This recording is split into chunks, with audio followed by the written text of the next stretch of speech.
Okay. Alrighty. So this is the second to last class of the term. So next week, be prepared to present your projects, and we'll talk about them and just kind of have a fun time. But we have kind of a pre-project presentation here. Nicola Hein, you all know, he's been with the class for a year now, and his collaborator Claudia Schmitz is here because they have been involved in some very impressive work using AR techniques and things like that. And some of you probably saw their performance last week as part of their Umstum project. When I create the web page, I'll put links to a lot of their work. Definitely check out other things that Claudia has done because they're very impressive. She's been involved in this technology for a while, and it's a lot of fun. So what I'm going to do is kind of turn it over to them, and they'll talk about what they're going to do depending on what we have. And yeah, so take it away, you guys. Let's see what you got. Yeah, thanks so much for having us. I think before we start talking, so that there is some time troubleshooting if necessary, I would like to ask, how many of you have Android and how many have iOS? Background for that being is that so we decided with this project to have it developed for Android and iOS, to not be too exclusive as to who can be the audience. And iOS always takes some days to update the app. And so the iOS version that you would find right now in test flight is not the most the latest one, which would have the possibility to replay the performance that we played last week together with Seth, Mia, and Catherine, and Axel Dörner and Lillevan, and the two of us performing as an audiovisual septet. So this is still really very much in the development phase, the project, and we did now the first two public performances with this app. First one was nearly 2 weeks ago by now, together with Ricardo Arias, Ana Maria Romano, Juan Orozco, Jorge Baco from Bogota, and now last week the performance. So this one would be viewable on the app, but only if you have Android. Yeah, I'm afraid iOS is a big winner. Two Androids and the rest are iOS. Yeah. Okay. Well, that means Claudia and me will do a little live performance for you, and you will be notified on test flight when there is an update, and then you will be able to see the performance from last week. Yeah, and all the Android users can do it exactly now if you download the actual link, but we will send you now. Nicola, can you do it? Can you share it? The link, the download link of the version before for Android, and you can install it. And yeah, for Android users, try the link that I just sent in the chat, so then you can see what we will be doing live. I will put a link in our webpage if that's okay with Claudia and Nicola. And also there have been some videos that were made of their performance, and I'll try to link those in too so that you can see what they did without the app even. Yeah, so any new version is on our webpage. Yeah, exactly. But for now, since we would be doing the live performance, maybe Artun and Justin click on the link that I just posted in the chat.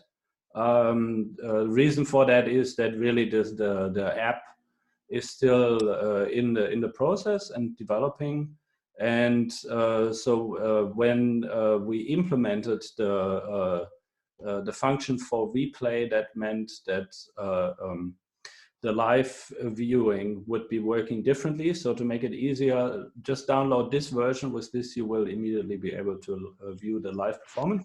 Let me know if it doesn't work. Okay, good. So we wanted to start by talking about our project, Unstum, Conversation of Moving Image and Sound, a little bit. So then, yeah, can I just start with my introduction, because no one knows me? Just a few sentences. Oh, sorry, Claudia. So we are too fast. Brennan, I did it already, so I just want to let you know that I'm a timeless media artist, so I'm not a musician. And my work starts where the media intersect, and my artist statement fits perfectly to Unstum, for sure. So I'm not interested in the modality of technology as such, but in its capacity for creating new imaginary dimensions. And this is what we want to talk about. Yeah, sorry, we're fairly informal in this class, and I just kind of like plunged right in, and I said, check out our webpage, it's really good, which you should do. Like I said, I'll put a link in the class webpage. So the link in the chat also takes me to the website. Is it the same one? Because you said that it's a previous version, or? The link under download and Unstum Live APK should take you to the right version of the app right now. yeah. It's taking me to the same download page that Brad sent the link today. That's weird because it's an APK. It should be the download itself. Yeah, it should, exactly. That's bizarre. Huh, what happens if I click on it? Yeah, Artune, mine says, do you want to allow downloads? It's ready to download it, even though I'm not going to because I don't have Android. You might do a reset of your browser, maybe? Maybe the cache is doing something and redirecting you? No, you cannot use your computer. You have to use your mobile phone. Yeah, I'm opening it from the mobile phone. Yeah, I opened mine from the computer and it took me to a download. So I assume that's what you'll see too. Weird. I'm doing it from the phone. But I did manage to install the one on the website right now by opening it in a new tab. Ah, good. I don't know if that will work. But the one from the webpage is the new one, and there you can get the recording, but not the live performance. It happened. But in the next days you can have both. But in this moment it's not working. So we have recorded versions for Android and live version for iOS in the moment. We all should have both phones. Yeah. Let's call it stereo. Oh my. Oh, that would be weird. I mean, try it again, as I say, by click on to open it in an extra tab, because that's normally where it worked for me with Android. Yeah. I tried with a different browser now. I think it works with Firefox. Yeah. Firefox yes, download. it works with Firefox, really. That's what the problem was. Yeah. Okay. I think it maybe your cache is taking you to the wrong place too, Artune. I just don't know. Yeah, that kind of bites people sometimes. Okay, good. Then let's continue with what we have been doing, and to then show you the AR project. So Unstum has been running since 2015, and since 2016, Claudia and myself have been running this project together. What we do is live interaction between musicians and video artists. And what we normally will do is that we travel mostly as a quartet from Germany, together with Berlin-based trumpet player Axel Dörner, and changing with video artist Lilleven or video artist Luis Nikon van Grieken. And we travel to different countries to work together with musicians and video artists from these places. And since 2016, we have been touring to Hong Kong, Singapore, Japan, Malaysia, South Korea, Taiwan, Sweden, Mexico, Ecuador, Argentina, and Colombia. Yeah.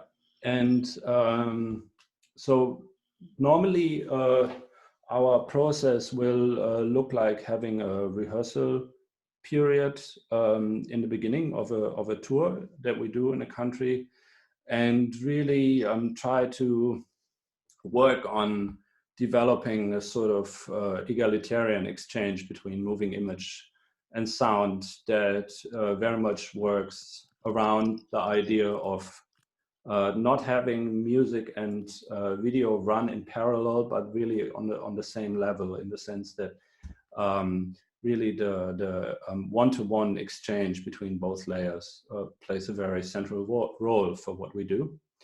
And then we will go on tour and play several concerts in like different museums mostly, or places for contemporary music. Yeah. And Festivals. develop the interaction over the tour. And then, as I say, like in most cases, we will be playing as a audiovisual octet, so with 4 video artists and 4 musicians playing together at the same time. And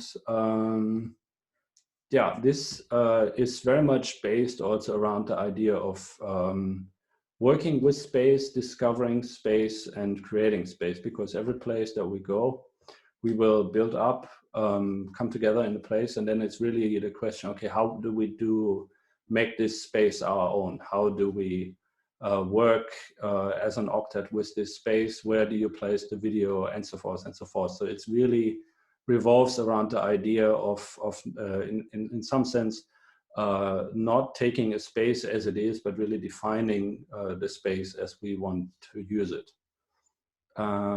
Including all the problems the intercultural situations bring with it. So it's completely different to play in Asia than to play in Latin America, for example. Yeah. How we talk to, how we organize it, and all these things. So it's a very interesting process, the idea of transculture and intermediate conversation.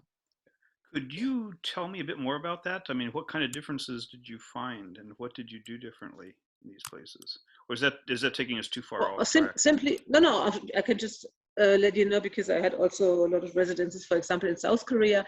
It is completely different how the organization works, how the hierarchy is, how you can get information and situations solved for technical problems or for setup, for all these things in the beginning. It's maybe not a big question of difference in the culture, but there is a difference.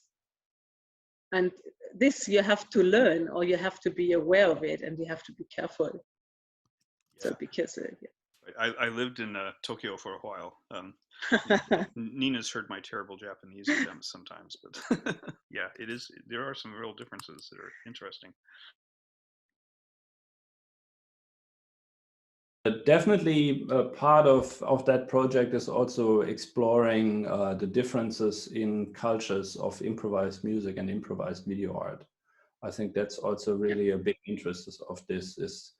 For example, in Japan, working with Akiko Nakayama and Atsushi Harata, which have a very strong influence from Japanese traditional drawing, was something that was very specific, while, for example, working with people in Colombia also had a really unique sort of imprint of what you would see. Yeah, like Juan Orozco, for example, with a very special narration, or Elena Pardo from Mexico, which is completely influenced by the tradition of a moving image in this cultural idea. Yeah. Maybe before we go on, I will show you a short video clip of a performance that we did in Sweden. Just to give you a little bit of a feeling, because I think it really helps to see what we do in space to then actually understand what this augmented reality thing is supposed to be doing, and to really see the connection also between playing in space and the idea of transposing this into augmented reality. And maybe I can just let you know something about my interest, because you can see it directly. So if I'm working with moving image and live moving image, it is always extended video space for me. So, and for me, I questioned very early, how should I put a 3-dimensional space into a camera and then project onto a 2-dimensional screen? And therefore, I very early decided to project on sculptures to keep this kind of 3-dimensional aspects in it. And so you will see it now in Sweden. So I'm the one with the paper sculptures based on Asian paper, for those who want to know.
Okay, maybe so far, just to get a little bit of an impression how that might look in space.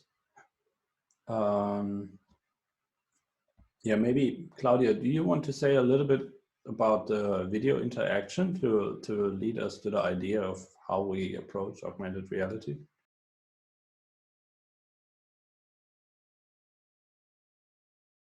Your microphone's off. Sorry, got it. Maybe first we just talk about this intermediate or transmedial conversation we did, because sometimes there is a misunderstanding that it is maybe an idea of illustrating video by sound or sound by video, and this is completely not happening here. This is a really real-time conversation in an intermediate wise. This means we are on the same level, and we all have a voice or we all have an image. And this is really interesting how to develop this, because if we start to rehearse, it's always interesting how we can come to this point that we can really communicate. So just to clarify this, that there's no misunderstanding. So we had all these wonderful tours, and during all these tours, Nicola and I have always looked for new possibilities of intermedia and transmedia real-time conversation. So the question of how to work satisfactorily in virtual and extended and augmented spaces also accompanied us, I would say. So the answer we found was mostly mixed reality, if we talked about it. So hey, how we can come to this point that we can include it. And in the idea of keeping all what we have and what we can gain in an extended and augmented space. Because for sure you lose something in an augmented and virtual space. Not only your body. It's also something about how you feel, like how you can hear sound and how you can feel sound. It's very important not to forget this, but also how you can see and how you can hear video. It's so completely different in this virtual situation. But so we didn't start with this project because of the pandemic situation. We started very early before, but the situation of the lockdown, because the last tour we did was last March in Mexico, and we came back to Germany one day before the hard lockdown. So then this gave us, let's say, the time and also some funding we wonderfully have in Germany to develop this project. And so we started with augmented reality because of this wonderful situation that we have a new format of documentation. Because normally you have one stage. You have multiple perspectives. If all of the audience would take a video, you have maybe hundreds of perspectives, but you have normally the same venue, the same stage, but in augmented reality, you have multiple stages. So the intercultural idea in the documentation of our project is so wonderful, open. You don't have only a garden, you don't have only a kitchen or a living room or a big hall, you have everything you want to. And for sure, we can reach a lot of more people than we normally can, or we normally do. Maybe we will show you to get a little bit more into the meat of it. So we did a first version of this augmented reality piece that was shown at Ars Electronica in September last year. But that was working not as a live stream for different reasons. Nevertheless, we wanted to show you some images to also present like our process with it, and then show you a little bit of how our current setup looks like, and then still do a little live performance to see, and also show you some screen capture before of the performance we did last week, which, well, as I said, you will be able to see with the update of the app. Okay. So let us name the Cinetics, because we had a funding, pandemic funding, so-called, with a university in Bucharest, and so they helped us to develop this first piece. With all these things happened then, and this helped us a lot to find out the real way we want to go later. So, and we did. Yeah. Okay. So I will do my screen share again. Maybe I can say while you're doing it. So the idea is to project now on sculptures, which is completely my gesture in my normal work with the live video. But for sure, in augmented reality, you have to think about what kind of video screen you can design, because it might be completely stupid just to build a wall in it and to project onto. So we find the solution to work with multiple sculptures and groups of sculptures for each artist. So you have here bubbles for me and kind of cubes for Elena. Yeah, so we should maybe say, so this performance was with the two of us, and then Alexander Bruck and Elena Pardo from Mexico City, and Konstantin Basica from Stanford University. So you can see here Claudia's projection on the bubbles, while Elena in this moment is not playing.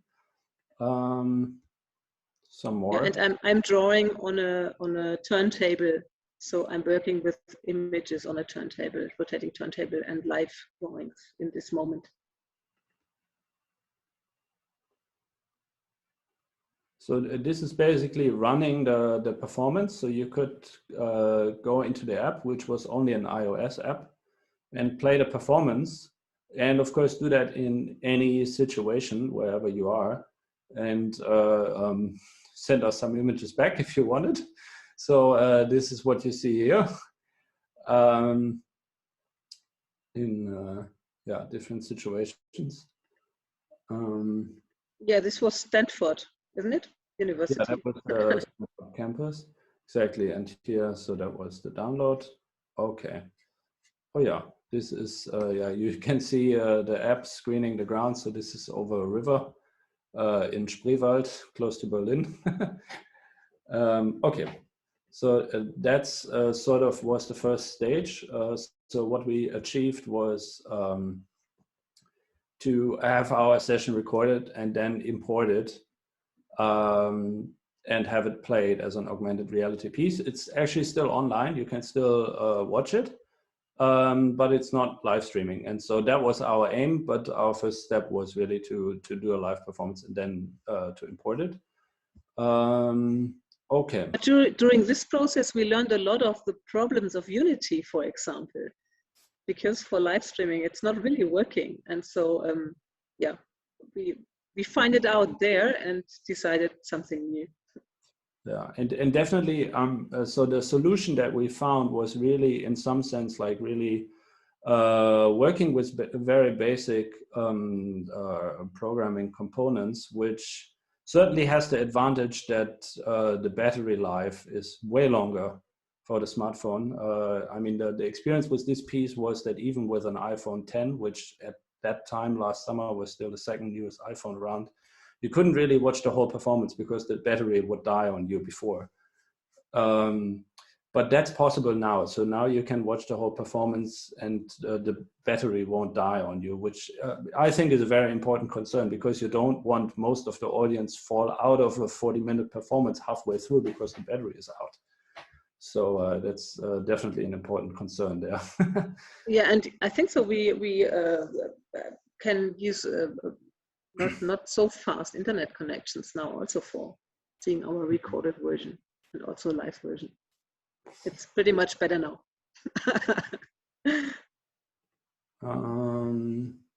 Okay, so I'm sorry, I'm not going to show you how the server works really live on the server, because since that will be on the internet, we are a little bit cautious with like hacking and stuff. So I made some screenshots where you don't see the address and stuff. But nevertheless, of course. Nicola, if you want me to edit anything out of the video later, let me know and I can blank it out. Okay. Okay, cool. If anything inadvertently shows up that you don't want to see. Yeah, that's fine. Are we gonna stop recording too? Pause. No. I'll leave it going. Don't worry. Yeah, I'll leave it going. Yeah, it's all good. It's just in case for the email addresses, the server address. Okay, so basically this is how because there's basically two major sides to this. The one side is the musicians that are playing to the server. The server works as a relay to the audience that is then streaming the performance with the app from the server. And as you can see here, basically our server setup right now has like three main components. One is the audio setup, second is the video setup, and third is our session control, where we can also store performances and write messages to the audience and so forth. So the software that we use for audio is Jacktrip. It was presented here several times before, and we had last semester Miller Puckett and Damon Holzborn talk about Quacktrip and Quackstrip, so I think we don't need to say too much about Jacktrip. I think it's fine. Yeah. Just to say, we're using the best.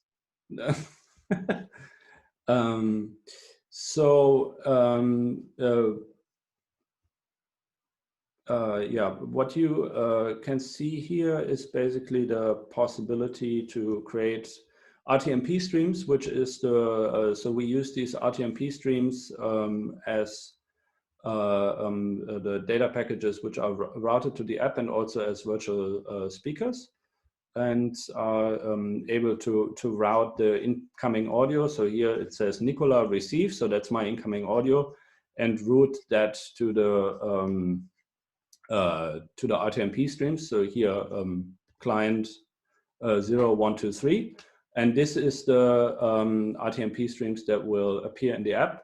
And the rest here on the right-hand side, where it also says Nicola, that would be the monitor for me, or if we are more people, then this is my possibility of how to decide who can hear whom and who's streamed to the app and who is not, because we also use Jacktrip for the video artists as a monitor so that they can hear the musicians.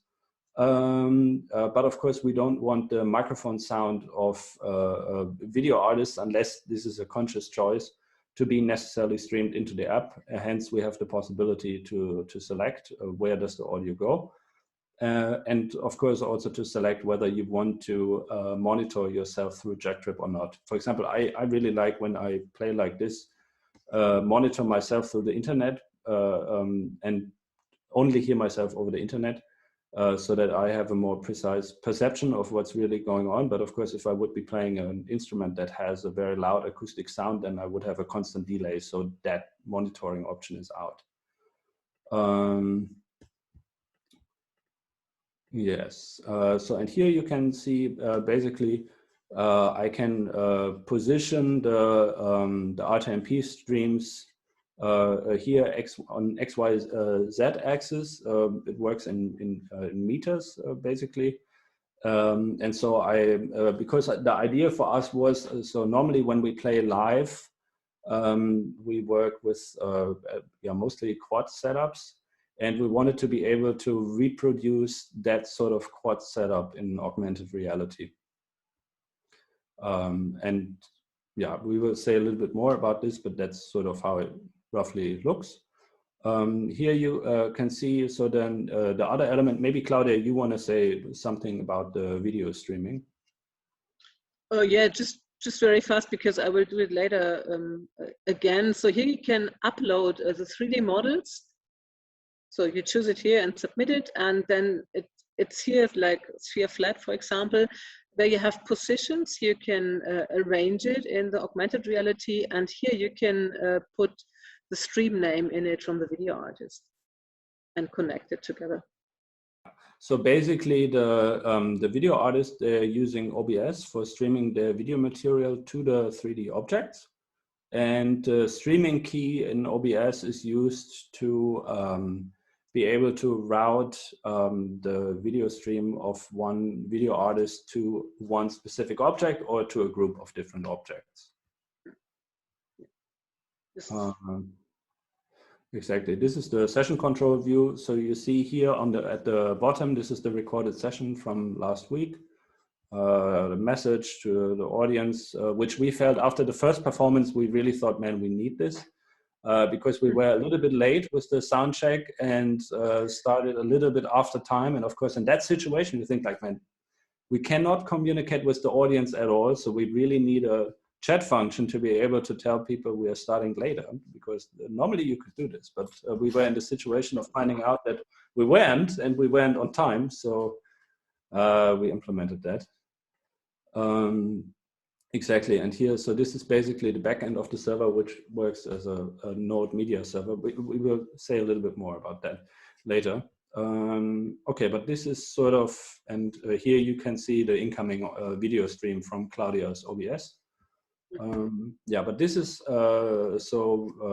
basically as far as like our control interface looks like. Yeah. So maybe I can start with how the video is coming now to the server, in which way. I can just summarize it. Let me open the sheet. We made you a little sheet to be able to follow this more easily. Sorry, I just need to get the, sorry. Yeah. Okay, now I can start to summarize it. So let's take the example of the Resolume program, for example, which I'm working in the moment with a lot of live cameras and turntable or turntables.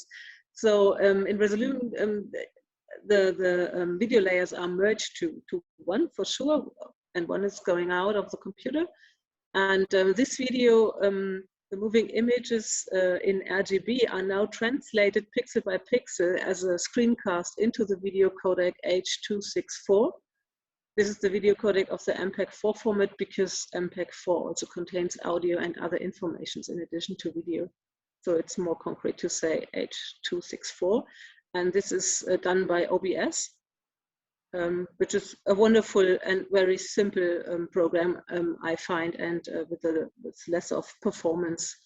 So you don't have to install lots of stuff and to connect things. And so it's very simple. I'm very sure that all of you know OBS. So moving images from Resolume in H.264 are translated as screencast into stream packets via OBS, and are then sent as HLS stream packets over the internet with HTTP address RTMP to the server. And yeah, we have a 2000 kbits per second video with buffer, and 10 to 20 packets are preloaded, and this generates for sure the latency we in the moment already have in our performance. So maybe you want to go further with audio to the server and then we go to the app, Nicola? Yeah, absolutely. The audio, as you can see here, I mean, a lot of the, or most of the rendering in 3D is done in the app. So as I showed before, the musicians are sending their audio to the server with Jacktrip, and there I create the RTMP streams, which I route the musicians to, and then these RTMP streams are streamed into the app. And so now this is the tricky bit, because the question is, how do you come up with a system that works on Android and iOS? And this is then a little bit of the problem between the scene kit on iOS and the AR core elements in Android, that you have to come up with formats that sort of work on both sides, so you do not have to do everything from the bottom up again. And the solution for 3D audio that we came up with was to use OpenAL and to place the RTMP streams as virtual speakers, but really how the interaction between the RTMP streams and the listener works, and the smartphone really, working to orientate yourself in space. That's really something that was now written for this app that we couldn't derive from anywhere else. So a lot of it is really also playing around with solutions that already exist, and solutions that you have to develop yourself just simply because they do not exist, or they do not exist between the platforms Android and iOS.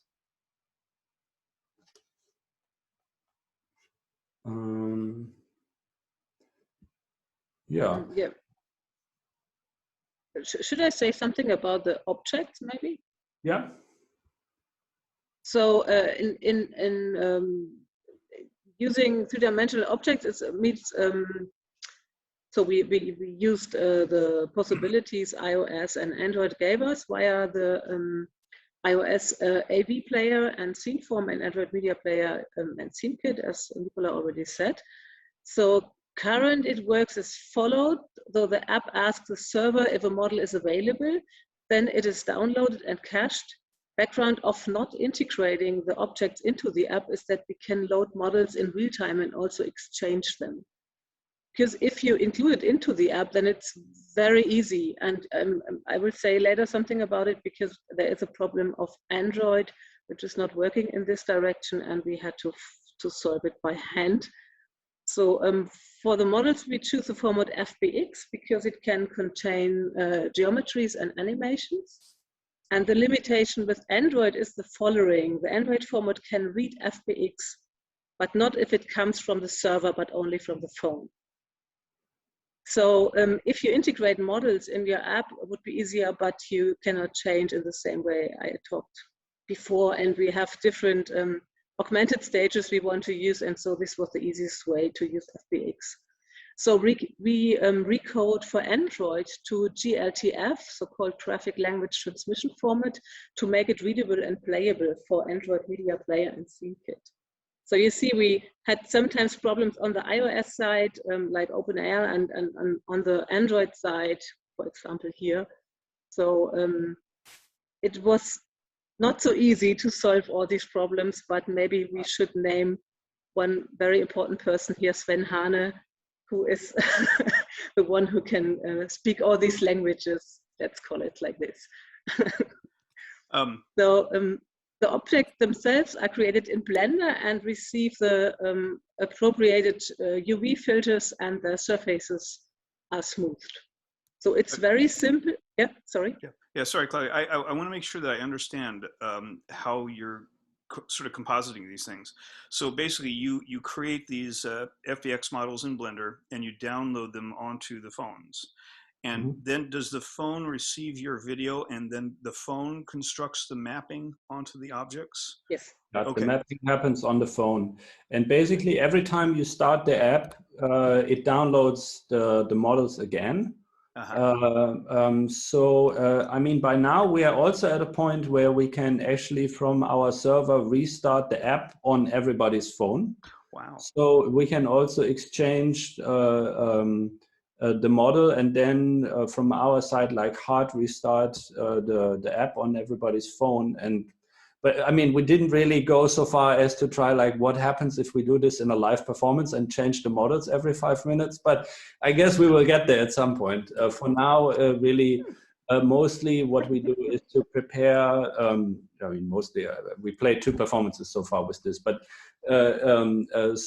we prepare a couple of models for every video artist. Now in the performance last week, every video artist had 3 different models that they were streaming to. Yeah, so I can maybe go deeper inside with the Blender stuff. So just a bit, I don't want to go so deep inside because it's very simple what we are doing in Blender, because this is what I want to let you know as a time-based media artist working with video, that we are not working with fancy objects, because this is for sure, object sculpture is a very important thing in art we are using, but we are working with live moving image. So the information, the narrative in the video itself should be anyhow readable for the audience. So therefore we started with, in the moment, very simple forms, and we want to go deeper inside for sure, but we are developing these different stages, and it's completely, it depends on who is playing. So I can play very abstract, but I can also play in a very narrative form. But we have also colleagues invited that they are completely concentrated on a narrative, for example. So on a very concrete narrative. So an abstract, or we have also a narrative. But with text. Yeah, for example, with text or with pictures, they are completely connected to each other, so you have to understand it to go by. So I talked about these very simple forms with UV filters and surfaces as a smooth, and then we create stages. Set of individual object groups is created, which are assigned to the respective artists. So these individual object groups are then each merged into only one layer, so-called joint in Blender, and camera and light are deleted in Blender, which you normally use in the 3-dimensional objects, because it's included in the app. There's a shadow in it and everything is in it, like the light, and we are using the video stream. So the objects are uploaded to the server as an FBX file. There they are assigned to the respective video stream. So you have all these different, I just say it again. So these individual objects groups are then each joined into, sorry, I already did it. And Nicola did it again. So I think, so is it clear? How is it connected? Yeah, I think so. Just to my class, we talked a lot about using Blender and such, and creating these objects. I'll put a link to that class. It was last November, I think, so you can go back and review if you need to. Yeah, so what we should talk about, just one sentence, Nicola. What is really interesting, that the normal RR core and kits are not working in this way we are using it. So this special feature of our platform is to bring streaming and 3D together, what is not provided by the players. So how could we solve it? Only by hand. Up to you, Nicola. Yeah, so I wanted to say that also it might be important to say that the rendering, as opposed to an approach to rendering where you say you save the side of the object which you do not see, so you do not animate it in order to save performance, we sort of did the opposite and are working with double-sided mapping of the object, so that you have the possibility to really walk into the object. So if it wasn't animated from both sides, that wouldn't work. But we really wanted to have the possibility to also work with objects that are so big that you can walk into them, and eventually with some of them also be completely encompassed by them or walk out of it. And to have these possibilities, that's what you can do. Yeah, because normally the classical rendering does not think in this way. It's normally optimization, which means it is only rendered what you see. That's it. So a cube with 3 sides, that's it, not 6 sides. Okay, so right now the video and also the audio are streamed as HLS streams to the app. And so we should say this is sort of a preliminary step that we did because of limitations of time. So as I said, this is really still developing, and we are not at the point yet where we would consider this finished by far. But I mean, it was a successful first step with it. But we want to change this around to use RTP streams instead of HLS streams, which we used because this was the only format that both Android and iOS would understand without like really writing everything for this yourself. But that would have the advantage of being much faster. So right now, the audio to the iOS app has about 1 to 2 seconds of latency. So from my instrument here, all the way through the server into the app, it takes about 1 to 2 seconds, depending on where you are and so forth. For the video, it takes about 10 seconds, although the latency is different between Android and iOS. Android tends to be a bit quicker, but iOS is more stable, much more stable actually in the mapping. And but we actually want to bring this down to a point where both has a very low latency, and so we can actually start really also as musicians and video artists play with the smartphones as like really AR glasses, and be it with a really low latency. So that's sort of what we have a concert series coming up in June, July, and August, playing 5 different concerts with collaborators from around the world. So until then, we will have the feature of latency down so far that you can actually do this. Okay. And what I just want to include, that we have a wonderful function. We showed you the other performance, and you saw all these black cubes in it. Also in the moment that, for example, Elena wasn't playing video, there are these kind of gray cubes in it. And we thought about it, if we don't play, we want to make it invisible. And therefore we decided to use, in the old way, the idea of a Luma key, but it is not really a Luma key because it's not working in this situation. So we are creating something like a pseudo Luma key in the idea of calculate all the brightness values together and then define it as an alpha channel. And so if this allows us to make objects invisible, but in the same way, it's not possible to use black as a color in the video streams. Yeah, so but basically, when you play black, it's invisible. And this it's a wonderful decision. It opens the object. Sometimes you are standing in a big object and you have a smaller in it, for example, and it opens you to see, for example, your garden outside.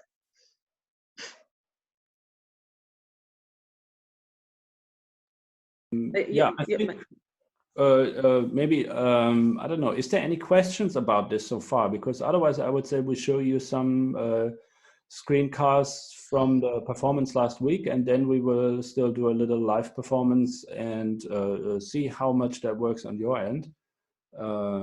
Yeah, but is there any questions so far?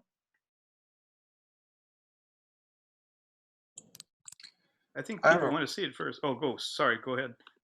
I was just going to ask about, maybe you said it earlier, but I'm wondering what are the locations for the different performers, and if they're spread out very far, long distances, do you have bigger problems with latency? No, we decided to ask before to use a fiber optic. This is very important for us. You can play with VDSL connection from everywhere, but it's very important to use a stable connection via internet, so fiber optic is the best, I think so. And you can play from everywhere, and it's working. I mean, of course, just because of limitations of speed of light, your latency between. So our server stands in Germany.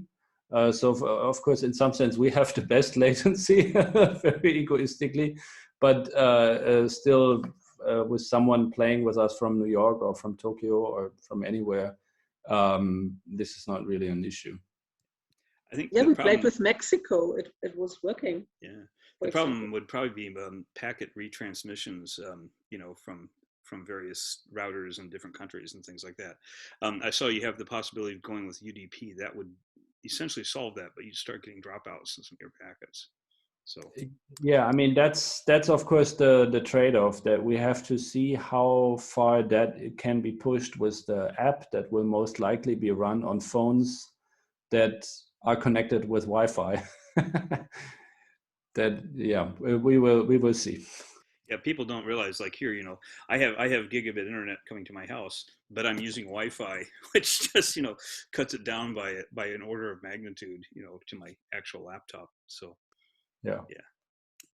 Maybe we have later the chance to let you know something about other ideas we are now working on with a lot of like our HoloLens project.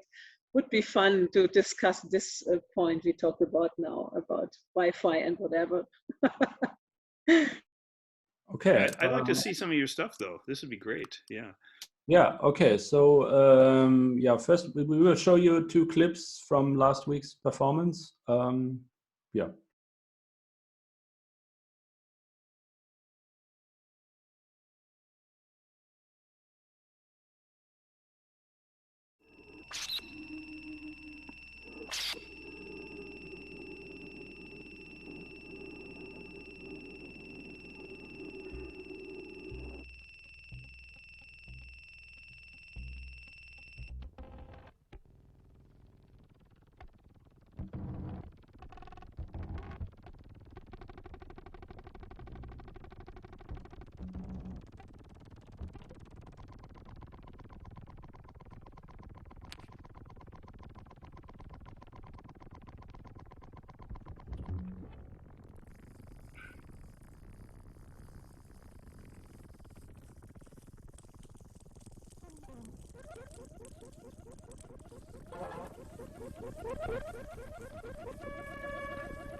Okay, yeah, so far. So this is how that would look in the app.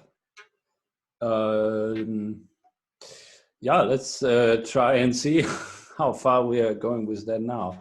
I mean, how are we doing? Is the test flight blocking the download of the iOS app, or does it work for you? Because if it doesn't work for anyone, because test flight is blocking it due to the update, we don't don't have to perform now. For me, It doesn't, or it does? it does. It does. Okay, cool. So you're in the app. You Yes. can open it. Okay, perfect. Great. What about yours? Okay, Right. great. I'm in the app, but it's weird. There's a keyboard that I can't get to go away. Ah, yeah, that keyboard just tells you to scan, to move your phone over the ground. Haha, you see, I mean, that's another component trying I mean, if you have any feedback about if you think that the app is intuitive, please let us know, because that's also something that we only learn through experience and through testing. How do I make the keyboard go away? It should go away after some time. When you scan the ground, it should say start on iOS. It's not saying start. It's just got the keyboard there. Um, Maybe I started the app earlier this afternoon and I left it. No, you have to restart it now. Restart it again. Yeah, sorry. How do I do that then? You have to swipe it away, and then once you swiped it away, you have to open the apps again, because it will still be running in the background. Yeah.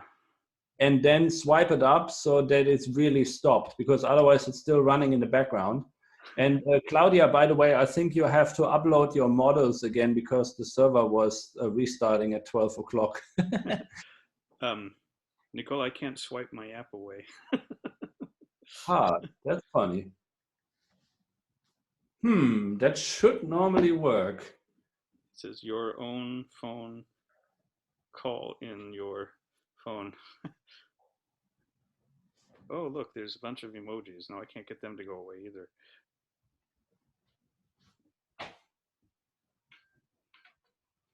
Aha. Okay, I got back to the apps here. Okay. Yeah, that's good. How do I stop the thing?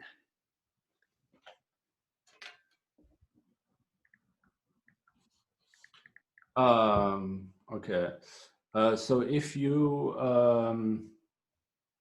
swipe it up, then it's in the background, and if you swipe up again to see all the apps that are open, then swipe the Ultim app up again, right, then it will be closed. It's a little bit of a strange process. Maybe I can show you. Wait, let me one second.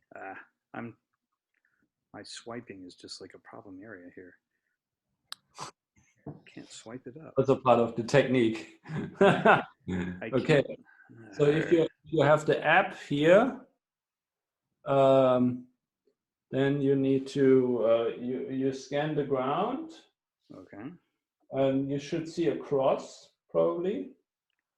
Yeah, but I can't. I'm still trying to shut the app down. I think I'm going to reboot my phone. It's gotten wedged.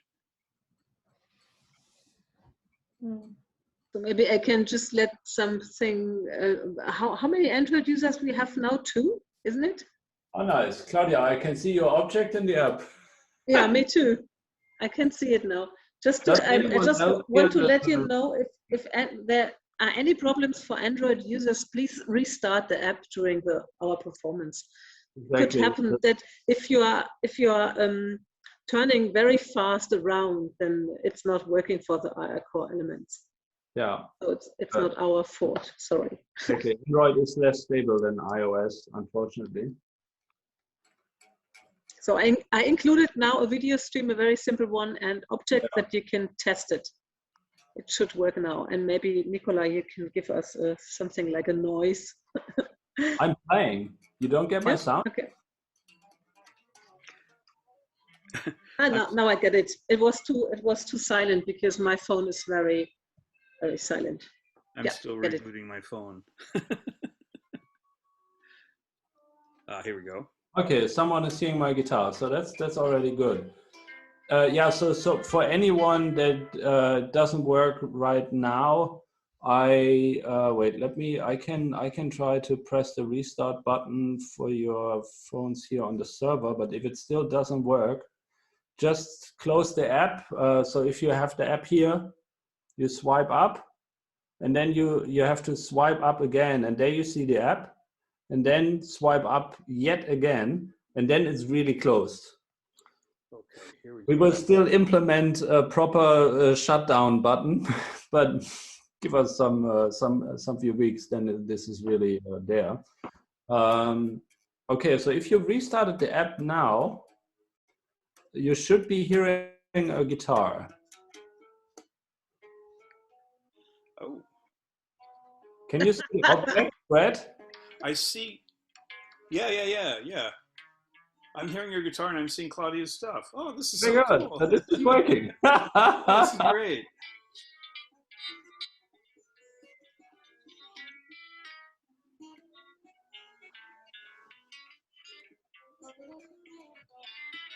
There's Claudia's thing. Yeah. Oh, it's floating across in front of me. Exactly. Very good. Okay. How is everybody else doing? Okay, Brett, just stay in the app. Don't close it.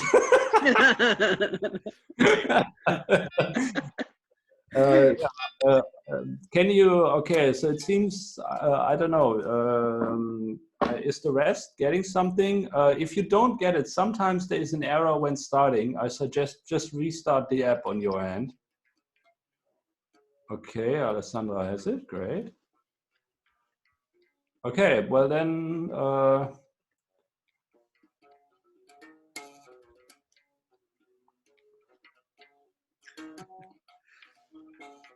Okay, well, I suggest then Claudia and me will just do like a little performance for you, like Great. 5 minutes, 10 minutes, something like that. And yeah, enjoy.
Yeah.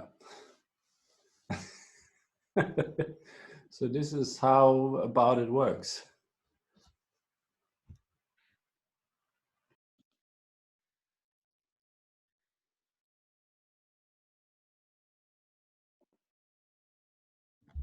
I have a question.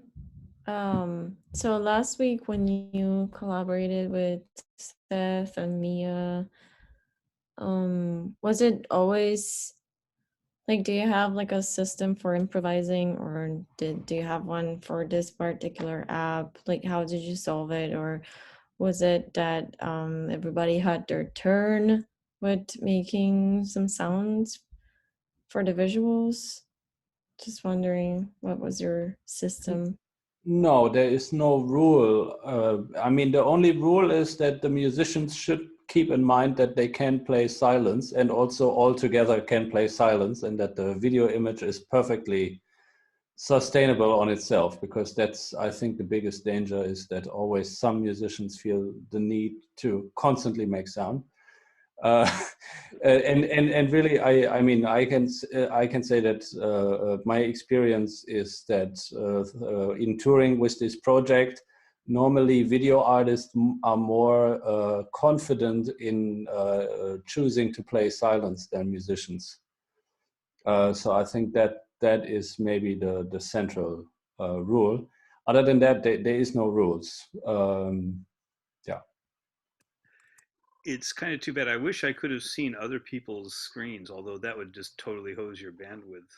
And I was also thinking that this is going to be one of the more boring parts of a class video I've ever made, because it'll just be a bunch of quiet with people just going like this.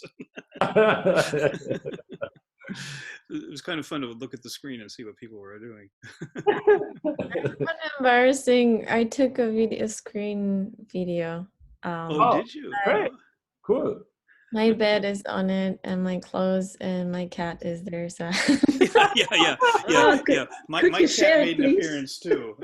It was like, the blue thing started slicing through my cat at one point. So. Yeah, I can send it as long as you don't post it on YouTube. Like, I'm fine. Yeah, would Okay, be lovely. just here in the chat to have fun. Wow. That's really impressive, you guys. It's really amazing stuff. Nicole, I remember when you came to talk to me, this is like almost 2 years ago now, I guess, and you had these ideas that you wanted to try. And yeah, it's pretty amazing. Yeah, you're doing what you want to do. Yeah, I'm glad that we were able to work it out. And I mean, as I say, it's still developing, and we really want to push down the latency to be able to really use the phone as a real-time screen in front of the eye, really. I mean, of course, what we can do right now is just to delay the output of the audio stream. So for the audience, it doesn't make a difference, but it should work in the end for us really as a real-time monitor. And so the next step of this will be, and that's going to happen in fall, is also to integrate augmented reality dance in this. So we are doing a project together with dancer Ingo Reulecke from Berlin, and then with 3 artists, so 1 musician from video artist and from dancer from Korea, where we also really want to integrate dance in this, and the question of how do you actually work out augmented reality dance interaction. Yes. So that's going to be and we will do it in the first step in a mixed reality situation. So we'll perform in Germany live, the German artists, and we will include the South Korean artists in the mixed reality our app. You guys should talk with Annie Nikkonen, who's here in the class. She's done a lot of dance performances similar to this. So yeah, she's quite talented. Anyhow. Thanks, Brad. All righty. Yeah, no problem, Annie. I really appreciate this. We're going to pivot now in the remaining time we have to see if any of my class has any questions about their projects. So Claudia, don't feel like you need to hang around or anything. But we'll be in touch about various things in the future, I'm sure. And yeah, I really maybe I'm interested. Am I allowed to stay? Oh yeah, no problem. Yeah. So Okay. I will be quiet and enjoy it. Sure. Okay. Thanks actually, again for invitation. Oh no, it was really wonderful. I'm really happy that you guys agreed to do this. Thanks, Nicola, for setting it up.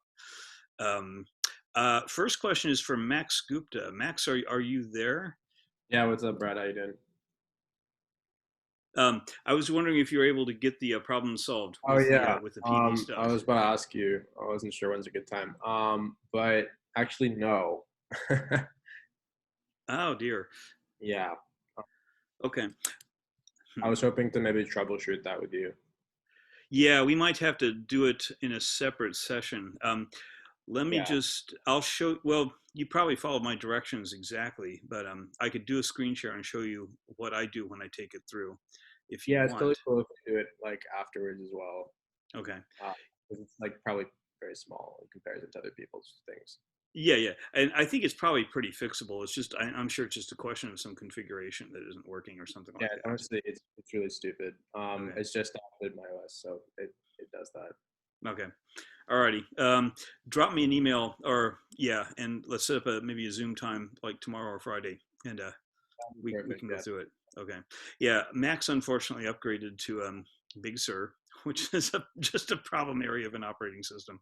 So and we're trying to get to the. Big Sur itself is really, really nice. It's just PD didn't have the right framework upon which to build on the 11.0 upgrades. So yeah. Okay. Yeah. Do you have the latest version of PD? Because that I didn't even think to check about that. Yeah, the latest version is only supported on OS 10. That's the thing. Oh my. This might be part of the problem. Yeah. Well, let's take a look at it. Yeah, we'll set up a time. We can figure it out. Okay. Yeah. Good advice from Nina in the chat. This is a true thing. In fact, I'm still using a very old version of Zoom because I can still broadcast in stereo with Zoom, and that just annoys me that Zoom doesn't have this fixed yet, but hopefully soon. Anybody else having difficulties or anything? Are you all kind of set for next week? I mean, I haven't heard back from anybody. I'm hoping it's all working. I see Max's. You get caught between these things. It's really not a happy time. Yeah. Anyhow. Well, cool. I tell you what, if you do run into problems, I'll be around a lot now. So, just drop me an email. We can set up a Zoom appointment. And, oh gosh, there is one thing that's going on that I wanted to make sure and tell everybody here. I think most of you know about this. Let me, hold on a minute here. Okay. I will be involved for most of the morning, or most of the I guess afternoon out there. It's morning for me here, in this thing that we're doing at the Computer Music Center this weekend. Okay, I'm putting in a link. This is if you haven't seen it, Ellie Hisama and Zasha DeCastri, two of my colleagues in the music department, have organized a 2-day symposium looking at the history of the Columbia Princeton Electronic Music Center and then the Computer Music Center, with specific lens focused on the work that women and people of color and other disadvantaged kind of communities or unrepresented communities have done here. We've had a pretty good record of helping to promote minorities and women, but the field itself could stand a lot more. And it looks like they've got some really amazing people that are going to be speaking, about the history of the center. And if you get a chance, I would highly recommend tuning into some of this stuff because it should be pretty fun. So yeah, just go to that website that I put in the chat, and you can register for it. And yeah, it's free, it's fun, it'll be good. So I will be kind of involved with some of that, but we'll find time, if anybody does run into problems. And Nina's also around, and she can help with any difficulties that you might have too. And yeah, Max, we'll get to the bottom of yours somehow. Don't worry. It may take a while, but we'll get there. So yeah, anybody else? Any other difficulties or anything like that? Cool. Well, yeah, Claudia, it's a good thing you stuck around. You see how wonderful this class is. People just do stuff. That's great.